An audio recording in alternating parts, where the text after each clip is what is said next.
Hello, welcome to Telugu one academy. మన last geography క్లాస్లో మన ఇంటీరియర్స్ ఆఫ్ ఎర్త్ చూసాం కదా. సో అది ఓన్లీ సూపర్ఫిషియల్గా చూసాం. ఇంకా ఇన్ డెప్త్లో ఈరోజు చూద్దాం అనుకున్నాం కదా. సో వడ్ యూ రిమెంబర్, నిన్నటి వరకు మీరు ఎంత గుర్తుంచుకున్నారు? మన ఎర్త్ అసలు ఇంటీరియర్స్ ఎందుకు చదవాలి? ఒక్కసారి ఫాస్ట్గా రీక్యాప్లో చూసేద్దాం. సో మనం ఏమనుకున్నాం, ఇంటీరియర్స్ ఎందుకు చదవాలి? Interior of earth. Okay, so ఎందుకు చదవాలి first? Because to know the relief features. Relief features అంటే ఏంటి? ఎర్త్ టాప్ లేయర్ పైన మనం చూస్తున్న సముద్రాలు, నదులు, లేకపోతే పర్వతాలు, ఈ plateaus, plains. To know relief features. And నెక్స్ట్ది మినరల్స్, ఓర్స్, అంటే ఎక్స్ప్లాయిటింగ్ ఎర్త్. అంటే ఇప్పుడు ఇవన్నీ మినరల్స్, ఓర్స్ ఎర్త్ లోపల ఏమున్నాయి, మన దాన్ని ఎలా వాడుకోవాలి మన హ్యూమన్ రేస్ కోసం, వాటికి తెలియాలంటే ఎర్త్లో అసలు ఏమున్నాయి తెలియాలి కదా. For exploitation of resources.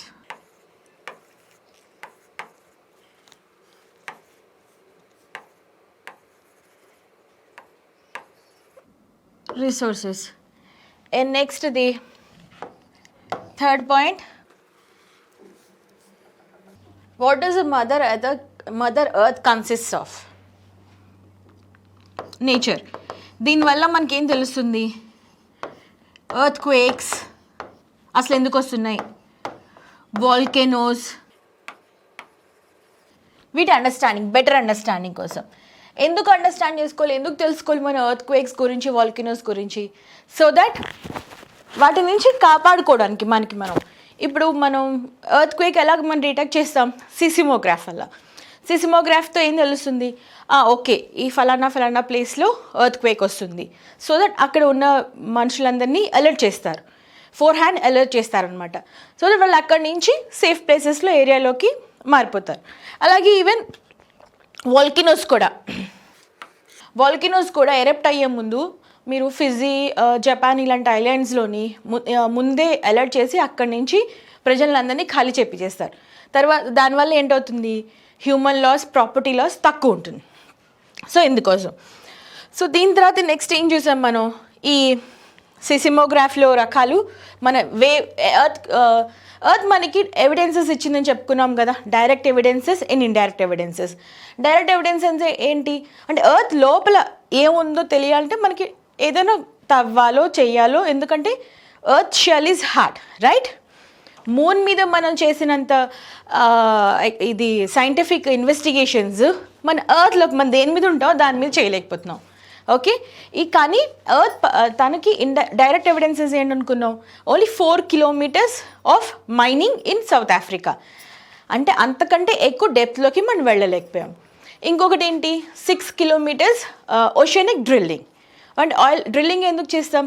Oil కోసం. సో ఈ రెండు మాత్రమే హ్యూమన్స్ చేయగలిగిన direct evidences. Next indirect evidences ఏమనుకున్నాం? ఎర్త్ మనకి చాలా ఇండైరెక్ట్ ఎవిడెన్సెస్ ఇస్తుంది.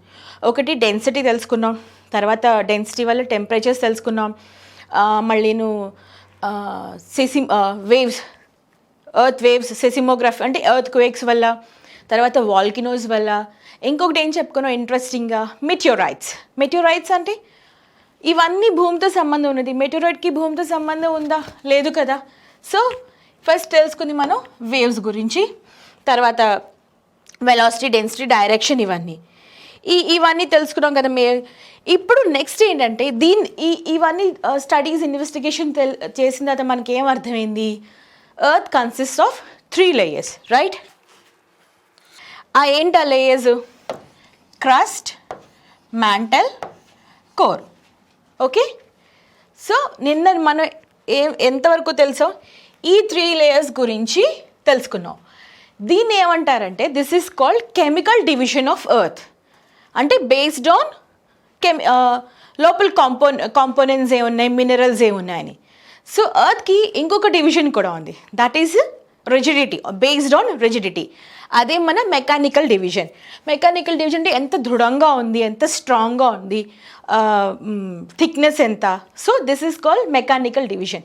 సో ఈరోజు మనం ఎర్త్ని, ఇంటీరియర్ ఆఫ్ ఎర్త్ని రెండు ఆస్పెక్ట్స్లో చూద్దాం.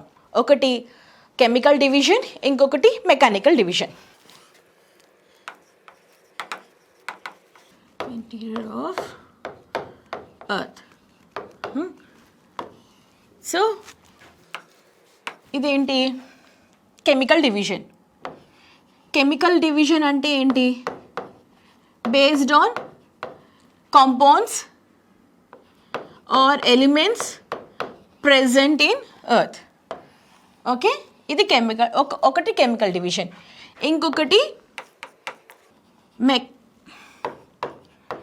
Mechanical division. Okay, mechanical division అంటే ఇది బేస్డ్ ఆన్ రిజిడిటీ అన్నమాట. బేస్డ్ ఆన్ రిజిడిటీ అంటే దృఢత్వం, ఎంత స్ట్రాంగ్గా ఉంది. ఇది ఏంటి? Compounds or elements or minerals present in the stomach of the earth or heart of the earth. So వీటిలో మనం నిన్న చూసిందండి, నిన్నటి వరకు ఫస్ట్ది ఏంటి అంటే కెమికల్ డివిజన్ ప్రకారం first layer of the earth, what will be the first layer of the earth? Crust. Crust. నెక్స్ట్ది మ్యాంటల్. థర్డ్ది కోర్. సో ఇది chemical division. Next mechanical division ఏంటంటే depends on the different layers of the earth. ఇవి కూడా లేయర్సే. మీకు doubt రావచ్చు, ఇది కూడా లేయర్సే, అది కూడా లేయర్సే కదా మేడం. బట్ అవి డిపెండ్స్ ఆన్ థిక్నెస్. ఓకే, మన ఫస్ట్ లేయర్ ఏంటి? లిథోస్పియర్. సెకండ్ ఆస్థెనోస్పియర్. స్పియర్ అంటే ఏంటి?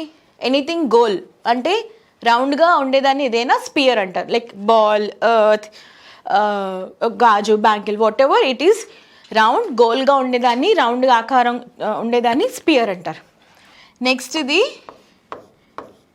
మీసోస్పియర్. నెక్స్ట్ ఇది బారిస్పియర్. Okay, right, clear.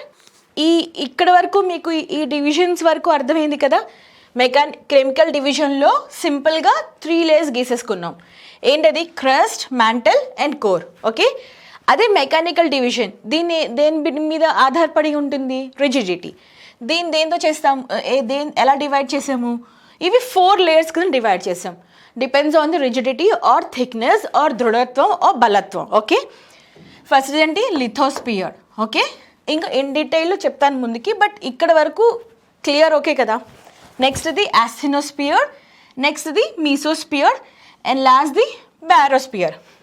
సో ఈ కెమికల్ డివిజన్లోని ఇది ఇలా ఉంది కదా. కెమికల్ డివిజన్లో ఎర్త్ని మనం 3 లేయర్స్ కింద డివైడ్ చేసుకున్నాం కదా. ఇన్ డీటెయిల్ చూద్దాం. సో ఇది మన layers of the different layers of the earth. Okay, ఇది ఈ లేయర్ ఏంటవుతుంది? మన క్రస్ట్. ఇది మ్యాంటల్. ఈ లేయర్ ఏంటి? కోర్. సో ఇక్కడి వరకు మనకు అర్థమైంది. సో ఎర్త్ మొత్తం ఇదెంత? రేడియస్ ఎంత? 6400 కిలోమీటర్స్ అప్రాక్సిమేట్లీ అంటున్నాను, ఎందుకంటే నెంబర్స్ కొంచెం అటు ఇటు వేరీ అవ్వచ్చు. డిఫరెంట్ స్టడీస్ ప్రకారం ఇంకా లేటెస్ట్గా తెలిస్తే ఇంకా పెరగచ్చు, తరగచ్చు, whatever. But approximately 6400 kilometres. So ఈ ఫస్ట్ లేయర్ ఏదైతే క్రస్ట్ ఉందో ఇది ఏ స్టేట్లో ఉంటుంది? నిన్న మనం ఏ స్టేట్ మీకు అబ్జర్వ్ చేయండి. మనం నించున్నాం అంటే సాలిడే కదా. లిక్విడ్ అయితే నించోగలుగుతామా? Will be like floating. So crust is of in solid state. Mantle ఎలా ఉంటుంది అంటే next layer mantle semi solid, అది సాలిడ్ కాదు, లిక్విడ్ కాదు, సెమీ సాలిడ్. మ్యాంటిల్ ఏ స్టేట్లో ఉంటుందంటే సెమీ సాలిడ్. ఇక్కడ ఒక చిన్న ఇంట్రెస్టింగ్ పాయింట్ ఉంది. దే ఆర్ 2 లేయర్స్, అది ఇంకా చెప్తాను. బట్ ఇప్పటికీ మీరు కోర్ ఈజ్ లిక్విడ్ అని రాసుకోండి. So crust is liquid, mantle is semi-solid or semi-liquid, whatever, అంటే ప్లాస్టిక్ స్టేట్, మాల్టన్ స్టేట్ అనుకోవచ్చు. And next core is in liquid state. ఇప్పుడు ఓకే, ఇది గట్టిగా ఉంటుంది, ఇది కొంచెం సెమీ లిక్విడ్ సెమీ సాలిడ్లో ఉంటుంది, కోర్ ఏమొచ్చి లిక్విడ్లో ఉంటుంది. ఓకే, ఇది ఎలా చెప్తున్నారు మేడం అంటే, వన్ థింగ్, డెప్త్ పెరిగే కొద్దీ టెంపరేచర్ పెరుగుతుంది. టెంపరేచర్ పెరిగితే ఆబ్వియస్గా ప్రెషర్ పెరుగుతుంది. Okay, I'll make it in a simple way. Depth increases, temperature, T అంటే temperature increases. Temperature increases means pressure increases. క్లైమటాలజీలో temperature is inversely proportional to pressure. అది క్లైమటాలజీలో, అది వేరే ప్రాపర్టీస్ మారిపోతాయి. బట్ ఎర్త్ కంపోజిషన్కి వచ్చేసరికల్లా మన ఎర్త్లోని ఇంకా డెప్త్లో వెళ్ళే కొద్దీ టెంపరేచర్ పెరుగుతుంది. అది అందరికీ తెలుసు. టెంపరేచర్ పెరిగితే ఆబ్వియస్గా ప్రెషర్ పెరుగుతుంది. సో ఇక్కడ ఏమైందంటే, ఇక్కడంతా మనం సాలిడ్ అనుకున్నాం కదా, ఇదంతా సాలిడ్ స్టేట్లో ఉంది. ఓకే, అంటే ఘనంగా గట్టిగా ఉంటుంది. ఇదేమొచ్చి సెమీ మాల్టన్, అలా అని పూర్తిగా కాదు, లిక్విడ్ కాదు, పూర్తిగా సాలిడ్ కాదు. ఇది లిక్విడ్. ఓకే, ఇది గుర్తుపెట్టుకొని ఎందుకు గీసాను. సో ఇది అంతా లిక్విడ్. సో టెంపరేచర్, ఇంత టెంపరేచర్స్ ఇక్కడ లోపలికి వెళ్తుంటే ఈ లోపల ఉన్న మాలిక్యూల్స్ ఏమవుతాయి?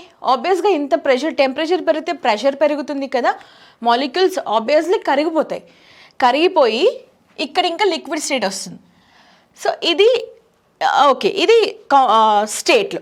ఇప్పుడు నెక్స్ట్ కాంపోజిషన్ అంటే మొత్తం ఎర్త్లోని ఉన్న మినరల్స్ అని సేమ్ కాదు. It's made up of so many, nearly 2000 minerals, odd minerals. కానీ మేజర్ ఏ మినరల్స్ కాంపోజిషన్ ఉందో దాన్ని మనం తీసుకుంటాం. సో ఇప్పుడు మనం క్రస్ట్కి వద్దాం. క్రస్ట్ ఈజ్ మేడప్ ఆఫ్, నిన్న లాస్ట్ క్లాస్లో చెప్పుకున్నాను కదా, మనం షార్ట్ కట్ కూడా పెట్టుకున్నాం, సియాల్ అంటే సిలికా ప్లస్ అల్యూమినియం. అంటే ఈ రెండు తప్ప ఇంకా క్రస్ట్లో ఇంకేం మినరల్స్ లేవా అని కాదు అర్థం. ఈ రెండు డామినెంట్ రోల్ ప్లే చేస్తున్నాయి.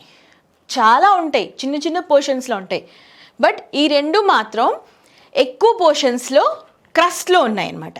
క్రస్ట్ ఎక్కువ దేంతో తయారైంది అంటే సియాల్ అండ్ సిలికాతో ఎక్కువ పోర్షన్స్లో ఉంది. నెక్స్ట్ అదే మ్యాంటల్కి వస్తే సీమా అంటే again silica plus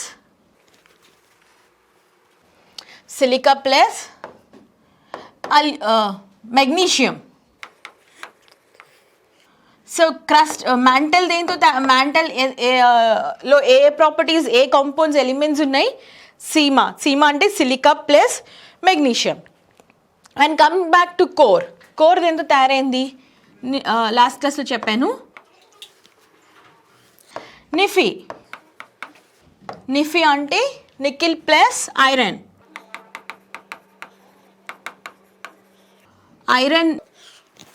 chemical name ఏంటి? Fe. So nickel plus iron. ఇది మన ఎర్త్ది. And next comes to density. So okay madam, ఇదంతా బాగుంది, ఎర్త్ డెన్సిటీ ఏంటి, ఎలా తెలుసు అంటే density comes under chemical composition కదా. సో ఫస్ట్ ఏంటి, క్రస్ట్ సాలిడ్గా ఉంటుంది, ఇది సియాల్ అంటే సిలికా అండ్ అల్యూమినియంతో తయారయ్యేలో ఎక్కువ పోర్షన్స్లో ఉంటుంది. నెక్స్ట్ లేయర్ ఏంటి? మ్యాంటల్. మ్యాంటల్ అంటే ఎలా ఉంటుంది? సెమీ సాలిడ్ సెమీ లిక్విడ్లో ఉంటుంది. సీమా ఇది దీంట్లో ఎక్కువ ఎలిమెంట్స్ ఉంటాయి. ఏ కాంపౌండ్స్ ఉంటాయి? సీమా అంటే silica plus magnesium. And third layer of the earth is core ఎలా ఉంటుంది? లిక్విడ్ స్టేట్లో ఉంటుంది. ఇది ఎలా తయారంటే నిఫీ అంటే నికెల్ ప్లస్ ఐరన్ అనమాట. ఇది ఓకే. సో ఇప్పుడు when comes to density of the earth కదా, డెన్సిటీ ఫార్ములా ఏంటి? లాండా ఈజ్ ఈక్వల్, డెన్సిటీ తెలుసుకోవాలంటే మనకి ఏంటి కావాలి? మాస్ అండ్ వాల్యూమ్ కదా, రెండు కావాలి. డెన్సిటీని ఎలా కొలుస్తాం? Mass and volume of the object. Density is equals to mass by volume. So ఈ లెక్క ప్రకారం మనకి ఎర్త్ మాస్ తెలుసు, ఇంకా వాల్యూమ్ తెలుసు. వాల్యూమ్ ఎలా తీస్తారు? ఎర్త్ని మనం మోర్ ఆర్ లెస్ ఒక సర్కిల్ ఆర్ జియోడ్ అంటాం కదా. Earth shape of the earth is named as geoid. But more or less మనం ఒక స్పియర్ కింద తీసుకుంటాం, అంటే 360 degrees అని. సో మాస్ కూడా మనకి తెలుసు. సో దీని ప్రకారం ఎర్త్ డెన్సిటీ ఏంటంటే 5.5 grams per cubic centimeters. So earth average density of the earth is 5.5 grams per cubic centimeters అన్నమాట. సో ఇప్పుడు మీకు ఇది కెమికల్ కాంపోజిషన్ ఐడియా వచ్చిందా? వినండి. ఎర్త్లో ఎన్ని లేయర్స్ ఉన్నాయి?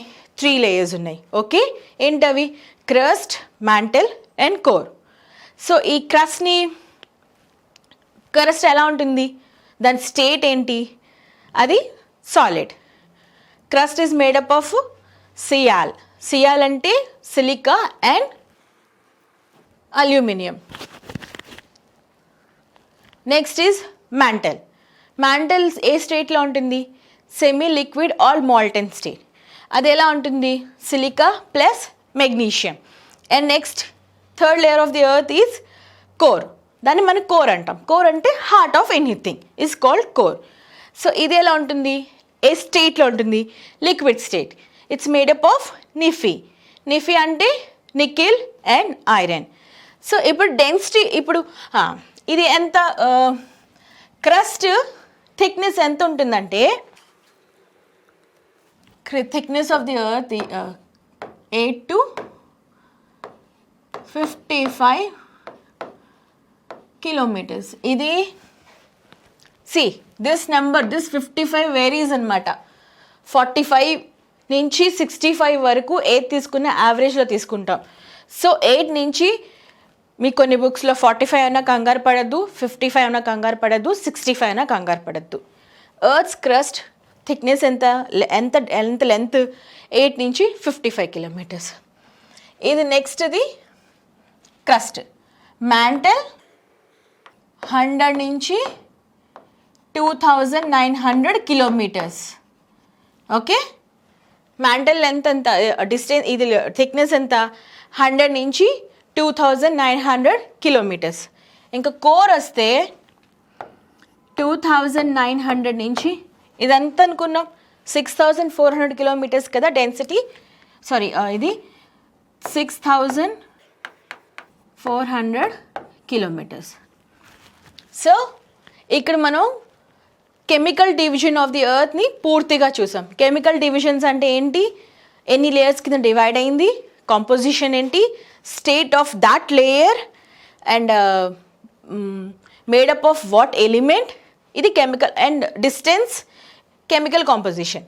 ఇప్పుడు నెక్స్ట్ ఇక్కడ మనం ఏం చూసాం?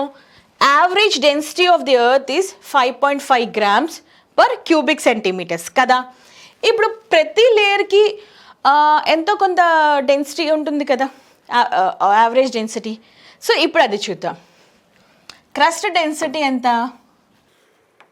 2.7 grams per సిసి అంటే క్యూబిక్ సెంటీమీటర్స్ అని అర్థం. ఓకే, సి తర్వాత C to the power of 3 కాకుండా cc 2.7 grams per cc. Okay, ఇది crust density. And next mantle density ఎంత అంటే 3 to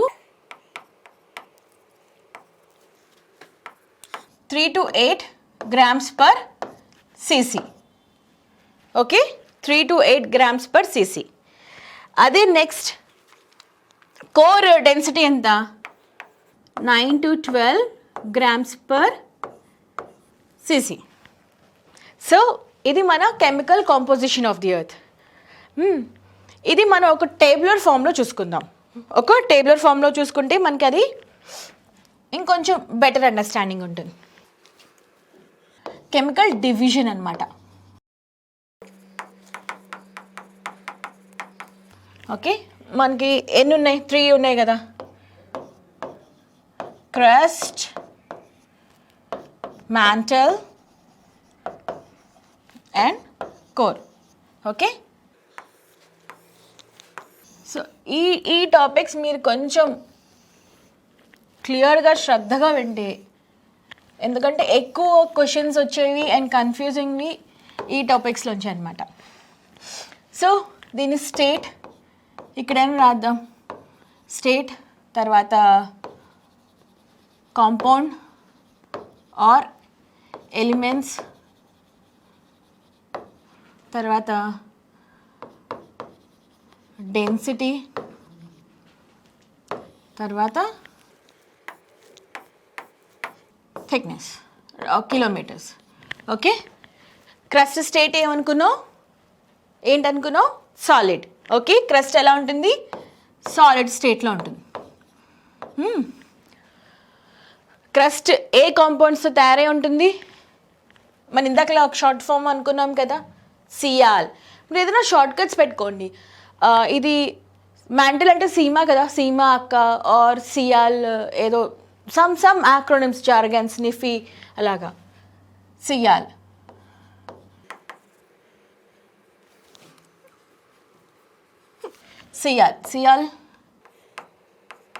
సియాల్ అంటే ఏంటి మళ్ళీ? Silica plus aluminium. ఓకే, ఇది సియాల్. తర్వాత డెన్సిటీ ఎంత? మన క్రస్ట్ డెన్సిటీ ఎంత? 2.7 grams per cc. కిలోమీటర్స్ ఎంత? 8 to 55 kilometers. ఓకే, ఇది కనిపిస్తుందా మీకు? Silica plus aluminium.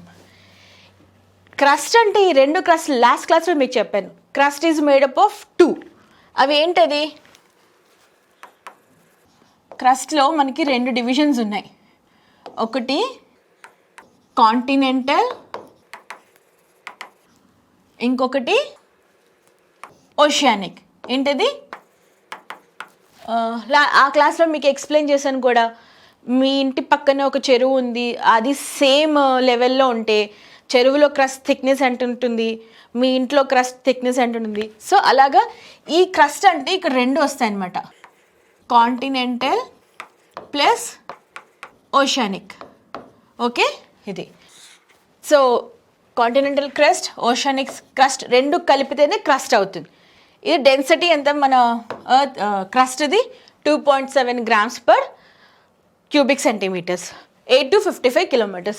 55, 45, 65 anything is okay. Okay, and next mantle. Mantle ఏ స్టేట్లో ఉంటుంది? Semi solid. ఏ స్టేట్లో? Semi solid. And next sima. దాని కాంపౌండ్స్ ఏ ఎలిమెంట్స్తో ఉంటుంది?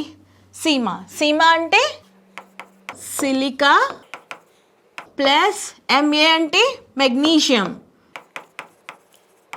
అంటే మనం మ్యాంటల్లోకి వెళ్తే దీని అర్థం మనకి ఎక్కువ సిలికా, మెగ్నీషియం ఎక్కువ దొరుకుతుంది అనమాట. మిగతా కాంపౌండ్స్ దొరుకుతాయి, దొరకవని కాదు, బట్ ఎక్కువ అబండెన్స్లో ఉండేవి సిలికా ప్లస్ మెగ్నీషియం. దీన్ని ఎంత అని చెప్పుకున్నాం?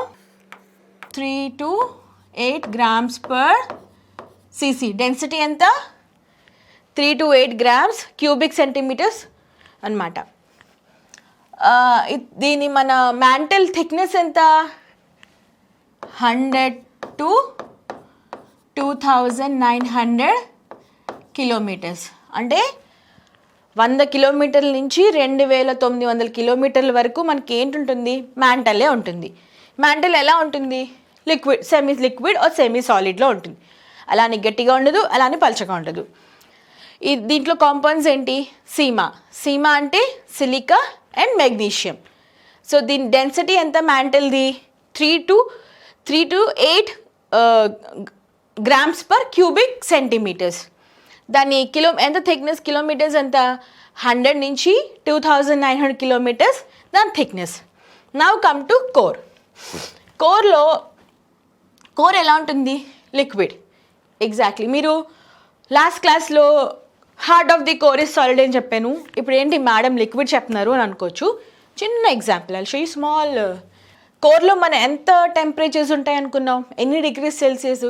More than 2000 degrees Celsius temperatures ఉంటాయి. కరెక్టేనా? సో అలాంటప్పుడు anything is made up of what? Molecules కదా. ఉండండి, మీకు వేరే బొమ్మ గీస్తాను. సో ఇది క్రస్ట్, ఇది మ్యాంటల్ కదా. సో ఇది కోర్. ఈ కోర్లో ఏంటవుతుంది? ఇప్పుడు క్రస్ట్ ఎలా ఉంటుంది? సాలిడ్లో ఉంటుంది. సో కానీ మ్యాంటల్ ఎలా ఉంటుంది? Semi liquid. అంటే ఈ సాలిడ్ ఎంతో కొంత ప్రెషర్, ఇదంతా సాలిడ్ కదా. ఓకే, ఇదంతా లిక్విడ్ స్టేట్లో ఉంది. సెమీ లిక్విడ్ మాల్టన్ స్టేట్ అనుకున్నాం కదా. సో ఇది ఎంతో కొంత ప్రెషర్ దీని మీద పెడుతుంది. ప్రెషర్ అంటే ఏంటి? మాలిక్యూల్స్ యాక్టింగ్ కదా. టెంపరేచర్ పెరుగుతుంది, టెంపరేచర్ పెరిగితే ప్రెషర్ పెరుగుతుంది. సో సాలిడ్ ఎంతో కొంత ప్రెషర్ దీని మీద పెట్టడం వల్ల ఇది ఏంటవుతుంది? పూర్తిగా సాలిడ్ కాదు, పూర్తిగా లిక్విడ్ కాదు, సెమీ స్టేట్లో ఉంటుంది. సో ఇక్కడ నుంచి ఇంకా డెప్త్కి వెళ్తున్నాం మనం, ఇంకా డీప్కి వెళ్తున్నాం. ఇంకా డీప్ వెళ్తే ఏంటవుతుంది? ఇది కోర్ కదా. ఇది ఇన్నర్ కోర్, ఇది అవుటర్ కోర్, ఇది ఇన్నర్ కోర్. సో ఇది సాలిడ్ అనుకుంటున్నాం మనం. ఓకే, ఇది లిక్విడ్. ఏమవుతుంది? ఇంకా టెంపరేచర్స్ పెరుగుతుంటే ప్రెషర్ పెరుగుతుంది. ప్రెషర్ పెరుగుతుంటే ఏమవుతుంది? మాలిక్యూల్స్ దగ్గరికి వస్తాయి. దగ్గర రావడం అంటే చిన్న ఎగ్జాంపుల్ చెప్తాను. సాలిడ్స్లో మాలిక్యూల్స్ ఎలా ఉంటాయి? దగ్గరగా ఉంటాయి కదా. ఇగోండి, ఇది మన మాలిక్యూల్ కాంపోజిషన్ అనుకోండి. సాలిడ్స్లో చాలా దగ్గరగా టైట్గా పక్కకే ఉంటాయి అన్నీ. ఓకే, అంటే ఒక్కొక్క మాలిక్యూల్ మధ్యన గ్యాప్ ఉండదు. అదే లిక్విడ్స్లో ఎలా ఉంటాయి? మాలిక్యూల్స్ దగ్గరగా ఉంటాయి కానీ అతుక్కుని ఉండో దూరంగా ఉంటాయి. గ్యాసెస్లో సంబంధం లేకుండా నువ్వు ఎవరో నేను ఎవరో అన్నట్టు ఉంటాయి. ఇప్పుడు ఇమాజిన్ చేయండి, ఇక్కడ మనం ఒక పైప్తో ఒక పెద్ద పైప్తోని ఫోర్స్తో ఒక వాటర్ వేస్తున్నాం అనుకోండి. చాలా చాలా ఫోర్స్తో నీళ్ళు కొడితే ఏంటవుతాయి? ఈ మాలిక్యూల్స్ అన్నీ దగ్గరికి వచ్చేస్తాయి. అంతే కదా. ఒక స్మాల్ ప్లేస్లోని మనం గట్టిగా ఇప్పుడు చెత్త క్లీన్ చేసేటప్పుడు కూడా ఇంట్లోని పెద్ద ఫోర్స్ ఉన్న పైప్తో పెట్టి క్లీన్ చేస్తే డస్ట్ అంతా ఎక్కడెక్కడో ఉన్న డస్ట్ అంతా ఎక్కువ ఒక దగ్గరికి వస్తుంది కదా. ఎగ్జాక్ట్లీ ఇక్కడ ఇదే అవుతుంది అనమాట. ఇదంతా లిక్విడ్ అయినా కూడా పైనుంచి టెంపరేచర్స్ పెరగడంతో ప్రెషర్ పెరగడం వల్ల, ప్రెషర్ దీని మీద గట్టిగా పడడం వల్ల ఈ మాలిక్యూల్స్ అన్నీ ఇక్కడ దగ్గర అయిపోయి inner core of the earth is solid. పైన లిక్విడ్ ఉన్నా, ఇక్కడ సెమీ మాల్టన్ ఉన్నా, మరి ఇంత టెంపరేచర్స్కి ఇది లిక్విడ్ అయిపోవాలి, కరిగిపోవాలి కదా అని మీకు డౌట్ వస్తుంది. పై పార్ట్ ఏమొచ్చి లిక్విడ్, లోపల పార్ట్ ఏంటి ఇంకా సాలిడ్. ఎలా ఉంటుందంటే because high pressure on molecules will make them close. సాలిడ్స్లో మాలిక్యూల్స్ ఎలా ఉంటాయి? దగ్గరగా ఉంటాయి కదా. ఈ బొమ్మ, this is our solids. So inner core, heart of the earth. Core ఏంటవుతుంది, మాలిక్యూల్స్ అని దగ్గరగా అవడం వల్ల అది హార్డ్గా సాలిడ్లో ఉంటుంది. సో మీకు ఎగ్జామ్లో అడగచ్చు, కన్ఫ్యూజ్ చేయొచ్చు, inner core in what state అని. So outer core is in liquid state, inner core is in solid state. Because high pressure, temperatures పెరిగే కొద్దీ హై ప్రెషర్ పెరుగుతుంది. హై ప్రెషర్ పెరిగితే మాలిక్యూల్స్ దూరంగా ఎక్కడెక్కడ ఉన్న మాలిక్యూల్స్ అన్నీ దగ్గరగా ఒక దగ్గర చేరుతాయి. దగ్గరగా మాలిక్యూల్స్ అంటే ఇట్స్ ఎ సాలిడ్, అది ఘన పదార్థం అంటారు దాన్ని. ఎగ్జాక్ట్లీ ఇది. సో ఇది దీనివల్ల మన inner core of the earth is solid. దాని డెన్సిటీ, ఇన్నర్ కోర్ డెన్సిటీ ఎంత? ఇప్పుడు కోర్ అందుకోసం. కానీ మామూలుగా కోర్ ఎలా ఏ స్టేట్లో ఉంటుంది అంటే you can write liquid. In స్పెసిఫిక్గా inner core of the state of the inner core of the earth అని అడిగితే మాత్రం సాలిడ్ రాయండి. బట్ నార్మల్గా core is in which state అంటే లిక్విడ్. ఇప్పటికి మనం లిక్విడ్ అనే రాసుకుందాం. ఓకే, దీని ఏ కాంపౌండ్స్ ఎలిమెంట్స్ ఉంటాయి మనం చెప్పాం కదా. నిఫీ అంటే నికెల్ ప్లస్ ఏంటి, ఐరన్. Fe అంటే ఐరన్ అటామిక్ నెంబర్ ఎంత, ఇది సైంటిఫిక్ నేమ్ Fe. దీని డెన్సిటీ ఎంత, 9 to 12 grams per centimetres cube. దీని కిలోమీటర్స్ ఎంత వ్యత్యాసం, ఎంత డెప్త్లో ఉంటుంది, 2900 నుంచి 6400 కిలోమీటర్స్. సో ఇది మన chemical division of the earth based on the compounds, state, density and kilometer. Earth has been divided into these types: crust, solid, Cl 2.7 grams per cubic centimeters, 8 to 55 kilometers. Mantle, semi solid. Its elements enti, silica plus magnesium, 3 to 8 grams per cubic centimeters. 100 to 2900 kilometers దాని ఇది extension. Core it's in liquid state. మళ్ళీ గుర్తుపెట్టుకోండి ఒక second. క్రస్ట్లో ఏంటి, crust consist of 2. ఏంటవి, continental crust and oceanic crust అనమాట. Continental crust and oceanic crust. Continental crust, oceanic crust దేంట్లో ఉంటాయి, సాలిడ్గానే ఉంటాయి. ఇప్పుడు కోర్ దేంట్లో ఉంటుంది, లిక్విడ్ స్టేట్లో ఉంటుంది. ఇదేం ఎలిమెంట్స్ ఏంటి దీంట్లోని, నిఫీ అంటే నికిల్ ప్లస్ ఐరన్. డెన్సిటీ ఎంత, 9 to 12 grams per cubic centimeters. దాని కిలోమీటర్ ఎంత, 2900 నుంచి 6400. Average density of earth is, ఇందాక చెప్పాను కదా, average density of earth is చెప్పండి, 5.5 grams per cc. ఇది యావరేజ్ డెన్సిటీ. సో ఇది chemical division of the earth. ఇప్పటి వరకు మనం కెమికల్ డివిజన్ చూసాం.